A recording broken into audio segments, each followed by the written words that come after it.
sorry, last session. Most common congenital anomaly in pregnant women is congenital deafness, and after vaccine, 1 month or 28 days after we can plan uh, pregnancy. Okay. Then next is mumps. Mumps is a RNA myxovirus. One attack gives one attack gives life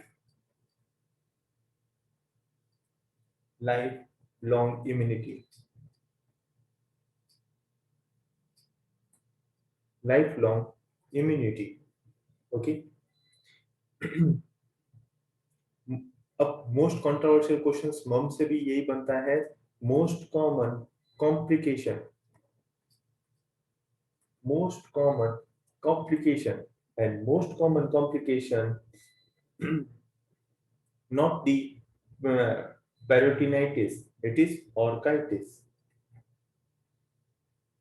It is orchitis. Okay. जो कि mainly adults में देखने को मिलेगा, क्योंकि ये most commonly affect भी adult में रहेगा, तो एडल्ट कॉम्प्लिकेशन में ये. ओके. एडल्ट्स. एंड मेनली ये कैसा रहता है, यूनिलेटर. जो कि इसके करेक्टरिस्टिक है वो मैं साथ के साथ लिख रहा हूँ. यूनिलेटर. अगर क्वेश्चन पूछा जाता है most common complication in children specific करके पूछा है, तब आंसर क्या जाना चाहिए आपका, aseptic meningitis.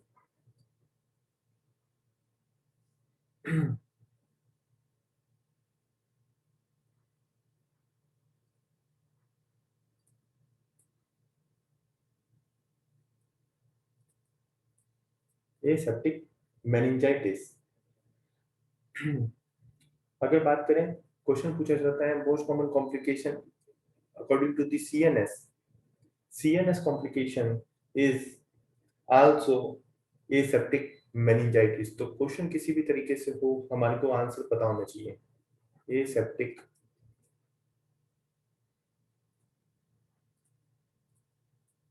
Aseptic meningitis. Okay.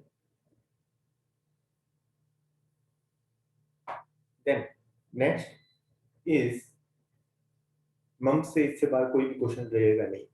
Then next is diphtheria.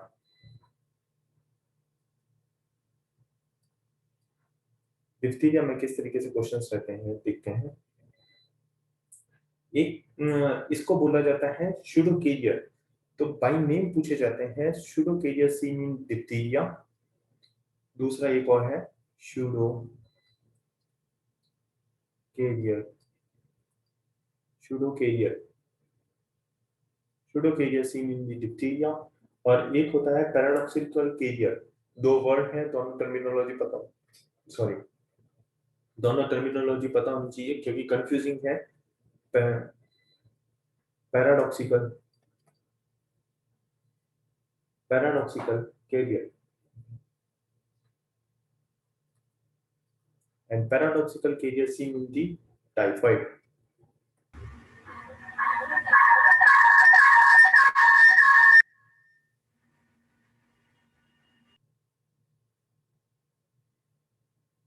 Paradoxical carrier seen in the typhoid. Okay. Pseudocarrier means the pseudocarrier. ये तो टर्मिनोलॉजी पता होनी चाहिए, इसीलिए टाइफाइड को बीच में बता दिया मैंने.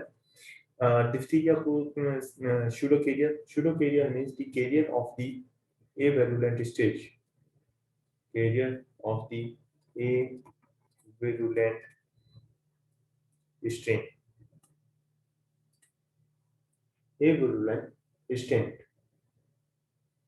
अगर बात करें मोड ऑफ ट्रांसमिशन की, mode of transmission mainly air route और non air route.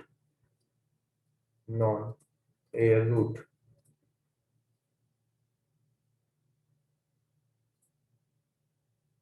Air route is respiratory. Respiratory में भी दो तरीके से हो सकता है कि डायरेक्ट हो या इनडायरेक्ट हो. नॉन एयर रूट के अंदर most common noun air root पूछा जाता है एंड इट इज डिप्थीरिया का कौन सा रहेगा, milk, most common is milk. Then infected skin, infected skin, conjunctiva, conjunctiva, then wound, then wound, then control of the diphtheria. तो कंट्रोल अलग अलग लेवल पे देखना पड़ेगा। तो control of the diphtheria,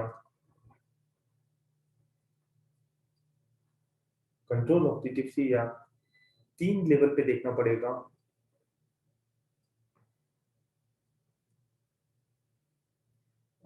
first level in the cases, second in carrier stage, and last one is the contact. Last one is the contact. In cases हमारे को control कैसे कर सकते हैं, means drug of choice, drug of choice कई बार पूछ सकते हैं, इसीलिए मैं ये चीज बता रहा हूँ। लाइक पेनिसिलिन, कैरियर स्टेज के अंदर इरिथ्रोमाइसिन,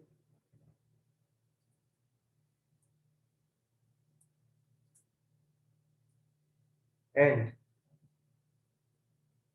डीटी।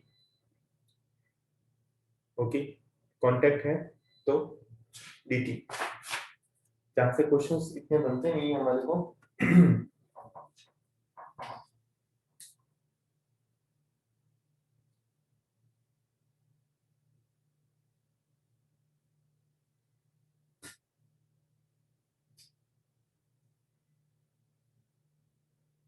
सिक टेस्ट डायरेक्ट पूछा जाता है question, Schick test is useful in diphtheria. तो बाय नेम पता होना चाहिए, Schick test is useful in diphtheria. Okay,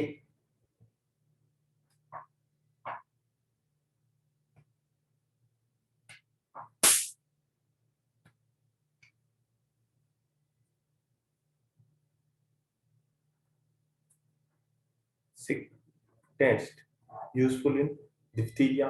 अब इसके अंदर अगर हायर लेवल का क्वेश्चन है तो वो किस तरीके से पूछा जाएगा, पॉजिटिव किसको बोलोगे Schick test, and negative Schick test किसको बोलते हैं। Positive shows the susceptibles and negative shows the immune persons, immune persons, okay, कि वो immunized है। negative shows the immune persons, okay। then next disease is the pertussis,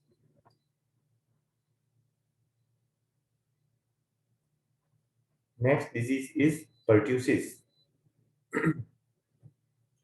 pertussis को हमने क्या बोला था, 8 डिजीज, 5 डिजीज, क्या बोला था हमने, please answer in chat box. pertussis known as a,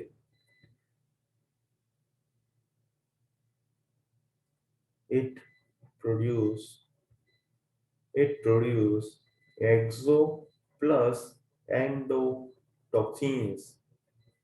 Think of, no, which type of disease it, very good, it is known as a 100-day disease। Doctor Vedanti, may be आपने first session नहीं लिया, first session का first slide ही हमारा यही था, 5 day disease किसको कहते हैं, 3rd डे डिजीज किसको कहते हैं, 100-day disease किसको कहते हैं, 100-day disease known as a pertussis, 100-day disease, okay। It produces exogenous and endogenous toxins। source of infection, direct question है सारे के सारे, इसीलिए मैं वन लाइनर्स बता रहा हूँ। source of infection is a case, is a case cell, no carrier, definitely no carrier, no subclinical case, direct case to case होंगे, no subclinical cases. Control कैसे करेंगे, या ड्रग ऑफ चॉइस क्या होनी चाहिए? DOC is erythromycin, erythromycin. देखिए next disease is polio, is polio. Polio में से किस तरीके से क्वेश्चंस रहेंगे?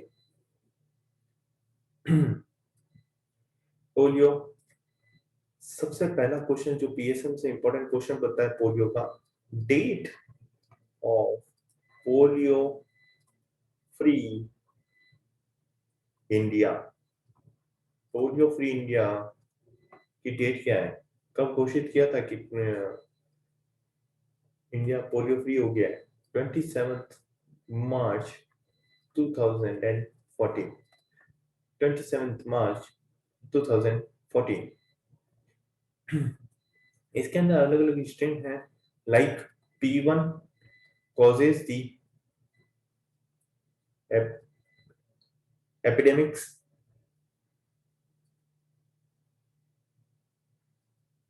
P2 most antigenic and most easily controlled,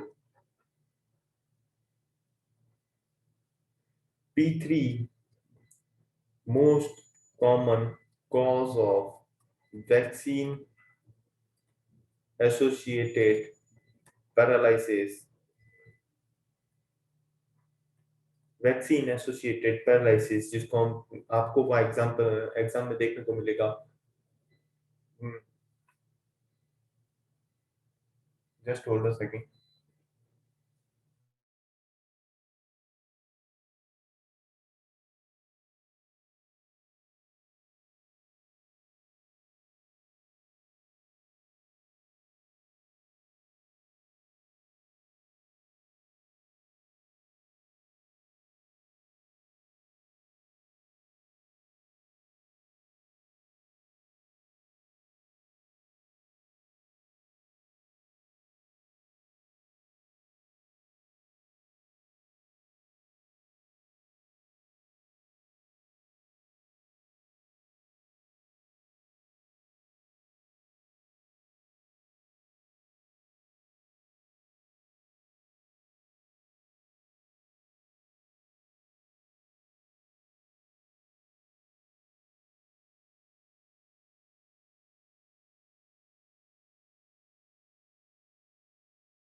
hello.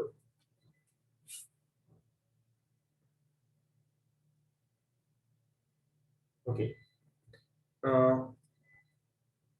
Web, sorry मैं बोल रहा था most common of vaccine associated paralysis, तो vaccine associated web. Okay. Paralysis polio, last P means polio, vaccine associated paralysis polio. Okay. Period of, इसके अंदर important चीज पूछी जाती है, पीरियड ऑफ कम्युनिकेबिलिटी। पोलियो के अंदर क्वेश्चंस जो इंपॉर्टेंट रहता है वो देखिए, period of communicability.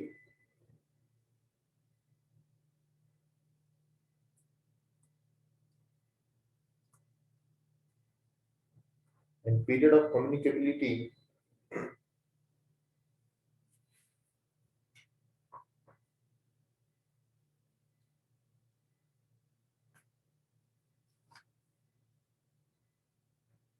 is from 7 to 10 days, 7 to 10 days before, इसी तरीके से लिखना जैसे मैं लिख रहा हूँ, 7 to 10 days before to 7 to 10 days after appearance of the symptom,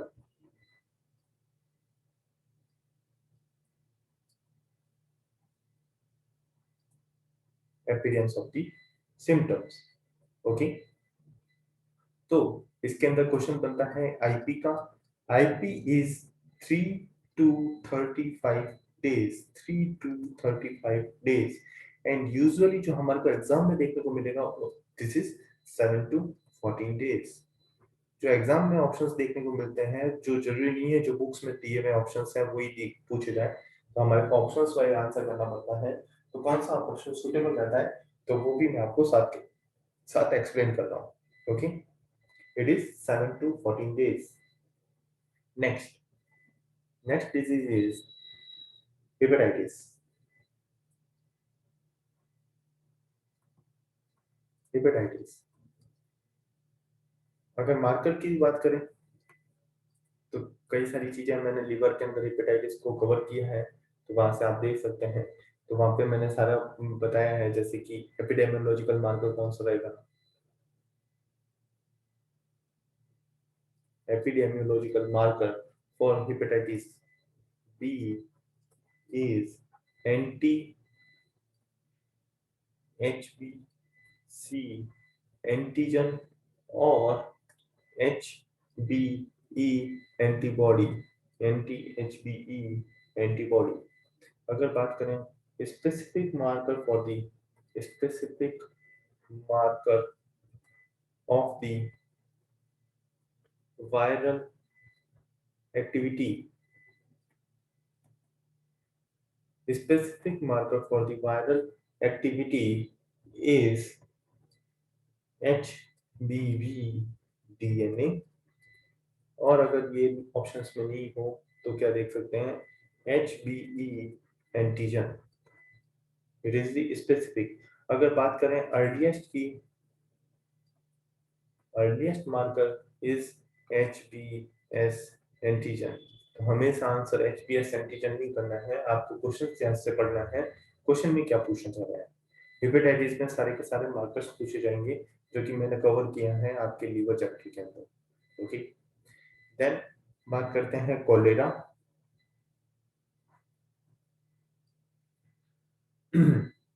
तो कोलेरा के अंदर इंपॉर्टेंट चीज क्या रहती है, most effective measure to control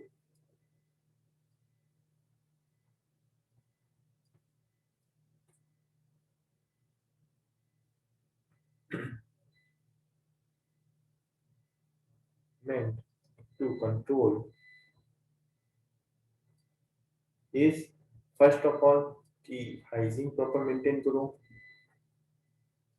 तो उसके लिए एजुकेट करना है हाइजीन प्रॉपर मेंटेन करने के लिए। Second thing ORS, second thing is ORS। अगर कीमो प्रोफाइलैक्सिस डायरेक्ट क्वेश्चन पूछा गया है, वैसे तो पूछा नहीं जाता chemo prophylaxis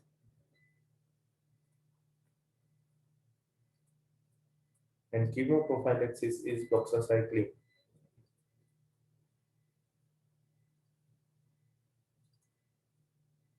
Okay, chemoprophylaxis for cholera।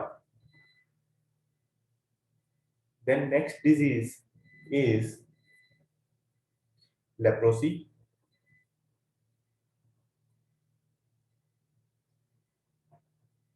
Leprosy सबसे पहला क्वेश्चन बनता है लेप्रोसी का, एलिमिनेटेड इन, कौन से ईयर में एलिमिनेट हुई, एलिमिनेटेड इन 2005। वन लाइनर्स है, ठीक है। इसके लिए सेट सेंटर्स इस्टेब्लिश किए थे, सेट सेंटर्स established हुए थे, सेट सेंटर डायरेक्ट क्वेश्चन है, set centres established for leprosy। Set means survey,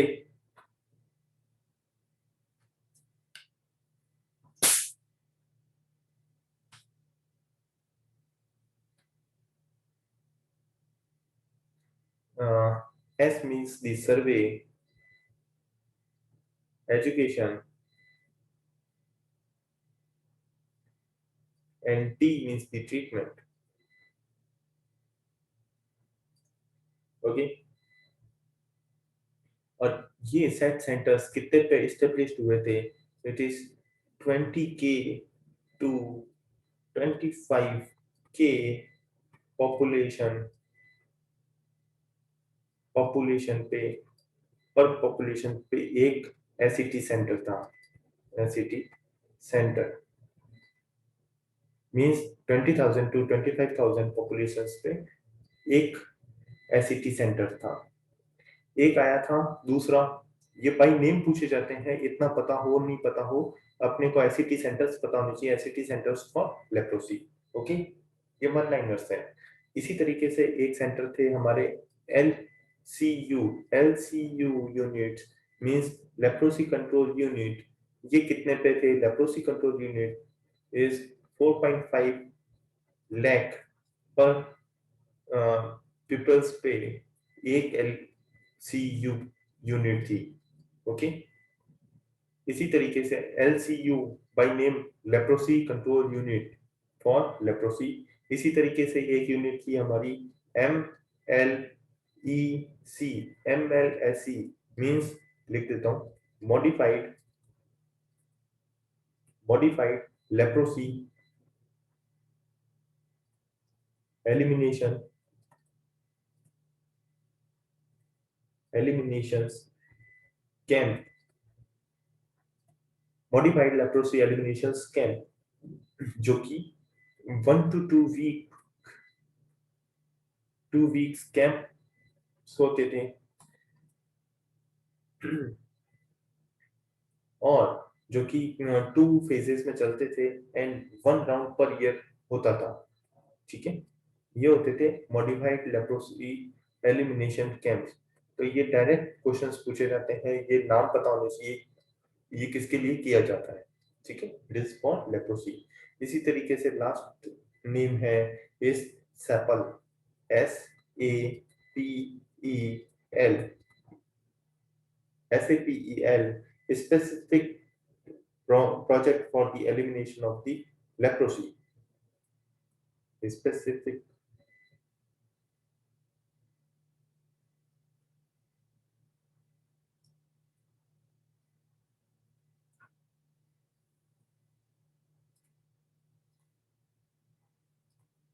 elimination of leprosy,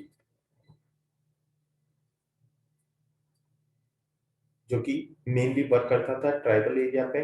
तो for the tribal and hard to reach area के लिए कौन सा प्रोग्राम लॉन्च किया गया था? SAPAL, special project for the elimination of the leprosy. ठीक है, तो ये सारे के सारे सेट की बात करें, एलसीयू की बात करें, या एमएलईसी की बात करें, या सेपल की बात करें, ये सारे किसके लिए हैं? लेप्रोसी सेंटर्स के लिए हैं, लेप्रोसी एलिमिनेशन के लिए। तो इसका डायग्नोसिस, जो फील्ड डायग्नोसिस है वो इंपॉर्टेंट है। फील्ड डायग्नोसिस कैसा रहता है?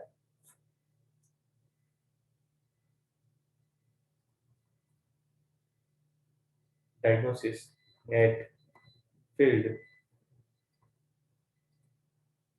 Field level. ओके, अगर फील्ड लेवल पे देख रहे हैं तो लेस देन 5 लीजन्स, और एनेस्थेटिक लीजन्स,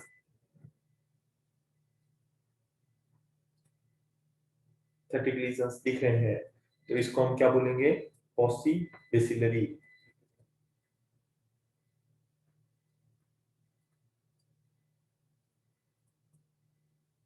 इसको हम बोलेंगे पॉसिबेसिलरी। ठीक है। और अगर greater than and equal to 6 lesions और एनेस्थेटिक लीजन्स दिख रहे हैं, it is multibacillary. Multibacillary, it is multibacillary. और अब इनका लॉन्ग टर्म ट्रीटमेंट चलता है, तो ट्रीटमेंट जरूरी नहीं है हर पेशेंट कंप्लीट करे। तो इसको हम बोलते हैं डिफॉल्टर्स। क्या बोलते हैं? डिफॉल्टर्स, जिन्होंने ट्रीटमेंट अच्छे से नहीं लिया। तो किसको हम डिफॉल्टर की ग्रेड में डालते हैं? Defaulters those 6 months treatment cannot be complete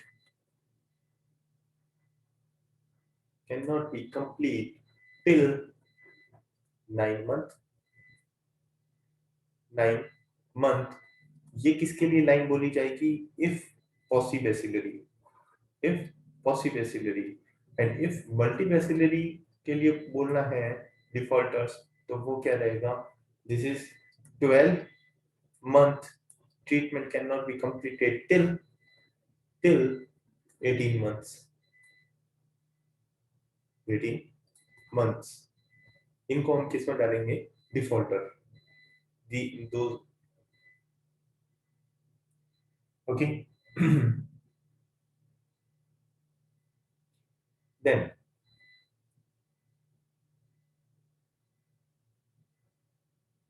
next is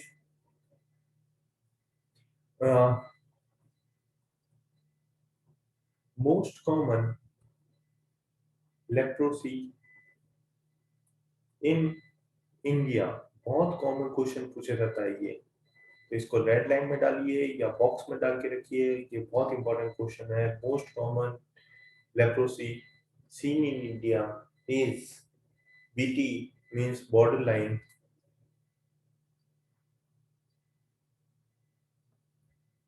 tuberculosis, borderline tuberculoid leprosy, borderline tuberculoid leprosy।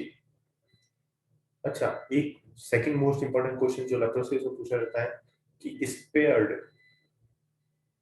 Organ, कौन सा ऑर्गन स्पेयर्ड रहता है during leprosy. Spared organ, answer पता होना चाहिए, आंसर इज यूटेरस। वैसे तो कोई भी छूटता नहीं है, but spared organ direct question पूछा गया है पर 9 का, तो आपको आंसर पता होना चाहिए, it is uterus, okay. Next disease is plague. अच्छा, हमारी क्लास 10 हार्डली 8 मिनट्स में कंप्लीट हो जाएगा ये वाला सेशन, तो प्लीज चैट बॉक्स में डालिए कि हमारे को क्लास कंटिन्यू करनी है या नहीं, यस और नो, यस और no.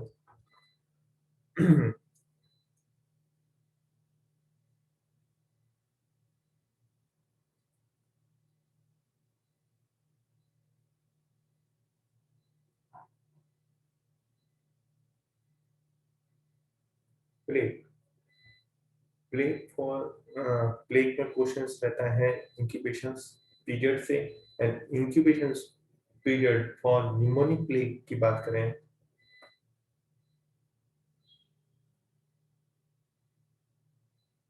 Mnemonic plague, and pneumonic plague के लिए आईपी कितना रहेगा, it is 1 to 3 days, 1 to 3 days। Bubonic plague की बात करें, ब्यूबोनिक ब्यूबोनिक प्लेग में आईपी रहेगा 2 to 7 days। अगर बात करें प्लेग सेप्टिसिमिक है, तो septicaemic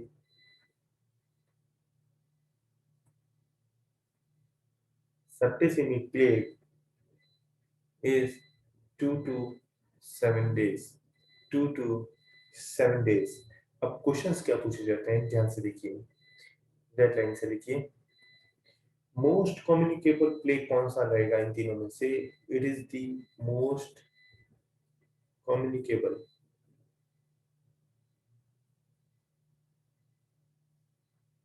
which one is the most fatal, most fatal, most fatal is septicemic,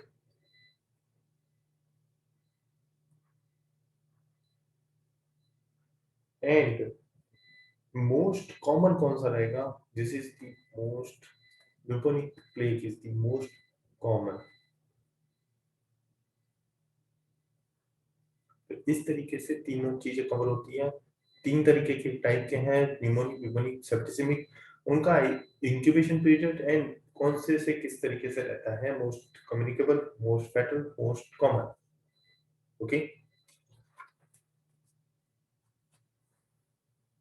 okay, इसके अंदर से क्वेश्चंस कैसे पूछे जाते हैं, क्वेश्चंस इंपॉर्टेंट रहते हैं कि इसके अंदर कुछ इंडेक्स रहते हैं, तो वो इंपॉर्टेंट है, बाय नेम पूछे जाते हैं,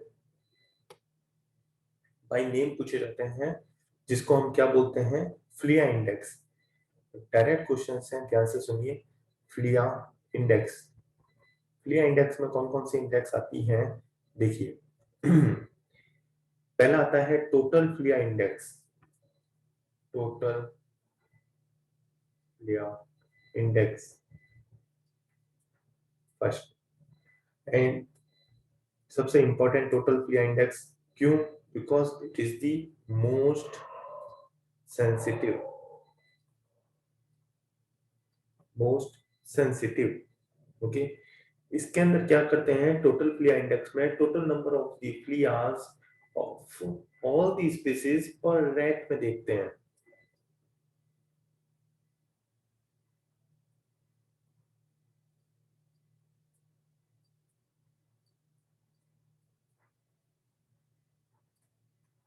This is the total flea index. Next is the Geopsis index. Next is the Geopsis index. And ये भी इंपॉर्टेंट क्यों है, कई बार क्वेश्चंस दिया होता है most sensitive and options total flea index नहीं होता है, तब हमारे को आंसर क्या करना है, जियोप्सिस इंडेक्स। और अगर क्वेश्चन डायरेक्टली पूछा गया है most specific index is cheopis index, is cheopis index. And cheopis index किस तरीके से, average number of cheopis means the xenopsylla cheopis, xenopsylla cheopis पर रैट काउंट कर रहे हैं। तो it is the indicator of the potential explosiveness of the plague. तो अगर डायरेक्ट क्वेश्चन पूछा जाता है one liner, it is the indicator of potential explosiveness of the plague. Okay, दो इंडेक्स में बता चुका हूं, थर्ड इंडेक्स नेक्स्ट पेज पे लिख रहा हूं। थर्ड इंडेक्स इज द बरो index, is the Burrow index. Burrow index means the average number of flea per species per rodent burrow, known as a burrow index. Average number of the flea per species per rodent burrow. एक होता है area free of the plague, area free of plague,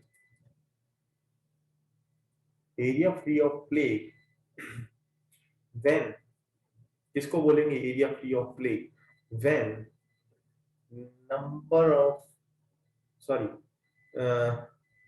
when no new case occur from last कब दिया हो, first 3 months have elapsed, 3 months have elapsed since last case seen in wild rodent। अगर domestic rodent की बात करें,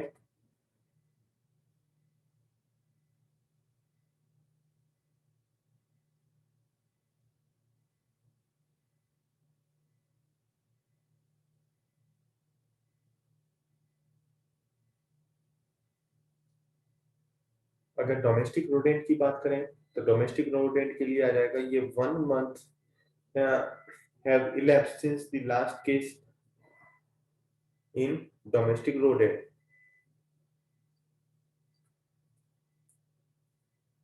And